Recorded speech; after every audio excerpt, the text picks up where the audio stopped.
Hello friend, সবাইকে জানাই good evening. তা এখন থেকে আমার ব্লগটা স্টার্ট করছি। দেখতেই পাচ্ছ আমার মেয়ের গানের আন্টি তাকে গান শেখাচ্ছে। এইটা হচ্ছে 25শে বৈশাখ প্রোগ্রাম আছে সেই জন্য। তারপরেই বাড়ি চলে আসার পর এটা হচ্ছে আমার জায়ের মেয়ে, তোমরা তো সবাই চেনো তাকে। তাকেও ডান্স প্র্যাকটিস করাচ্ছি। এই দেখো, এই নাচটা দেখো।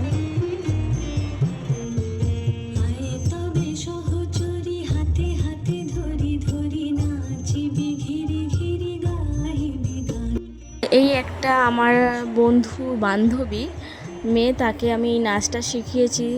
কেমন হয়েছে তোমরা বলো কমেন্টে। অনেকটা টেনশান ছিল, কারণ আমিও নেচেছিলাম এক সময় এই নাচটায় অনেক বছর আগে। তখন ওর মতনই সাইজেই আমি নেচেছিলাম। তারপরে আবার ওকে যে ডান্সটা প্র্যাকটিস করাচ্ছিলাম, নিজের টেনশান হচ্ছিল যে ও যেভাবে করাচ্ছি সেইভাবে করবে কি না, এই একটা মনের মধ্যে চলছিল। তা আমি রীতিমতন এই ভিডিওটা আমি করিনি, ওর মাই ওকে করে দিয়ে আমাকে পাঠিয়েছে। আর আমি ছিলামও না ওর নাচের সময়, আমি দেখতেই পাইনি ওর নাচটা যে ও কেমনভাবে নেচেছে। তা বলেছিলাম যে ভিডিওটা করে রাখতে। তা এই সময় আমি আমার জায়ের মেয়ের কস্টিউম ছিল, কারণ ওর আগে একটা নাচ হয়ে গেছে, তারপরে একটা নাচ আছে, তার জন্য কস্টিউম চেঞ্জ করছি। রাজার রাজত্বে নইলে মোদের রাজার সনে মিলব কি সত্যি, আমরা সবাই রাজা, আমরা সবাই রাজা, আমাদের এই রাজার রাজত্বে নইলে মোদের রাজার। তা আরও একজন আমার ছাত্রী, এটাও এক বান্ধবীর মেয়ে, তাকে আমি এই নাচটা করিয়েছিলাম।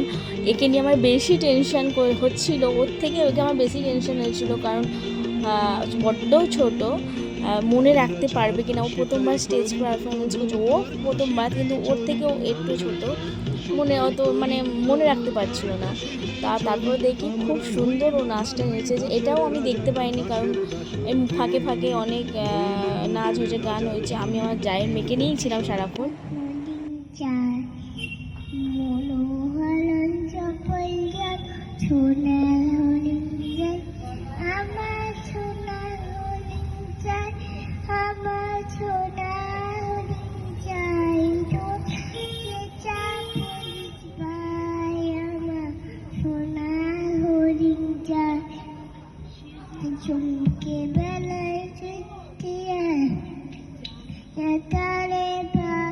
আমার মেয়েও পারফরমেন্স করছে, ওদের পরেই আমার মেয়ে ছিল। তা দেখতেই পাচ্ছ ও পারফরমেন্স করছিল, আর আমার খুব টেনশন হচ্ছিল। ও ওই গানটা না এক সপ্তাহের মধ্যে তুলেছে, আটকে আটকে যাচ্ছিল, কিন্তু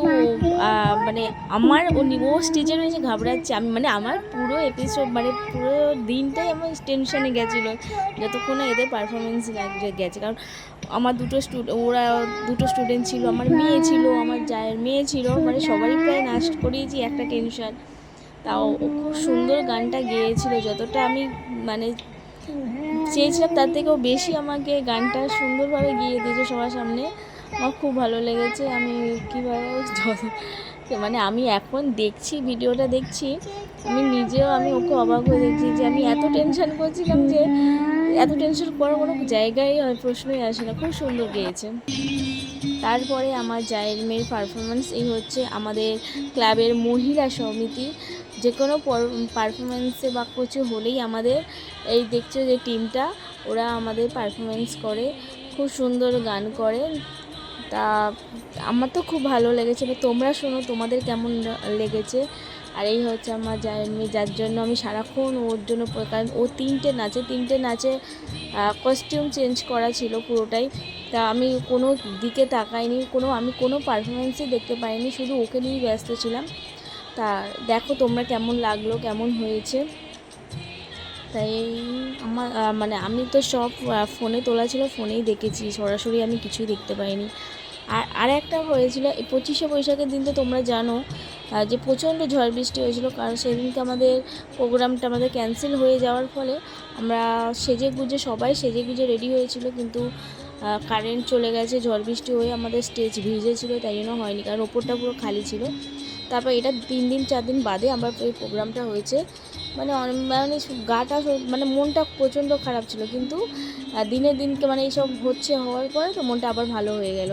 তা তোমরা দেখতে থাকো, এনজয় করতে থাকো, কেমন লাগলো কমেন্টে জানিও।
তা ওর এটা লাস্ট পারফরমেন্স ছিল এসো হে বৈশাখ। ও এটা হচ্ছে আমরা বাড়িতেই তুলিয়েছিলাম, যে কটা নাচ হয়েছে সব কটাই বাড়িতে তুলিয়েছিলাম। তা তোমরা জানিও কেমন লাগলো। এখন এটা ভালো থেকো সবাই।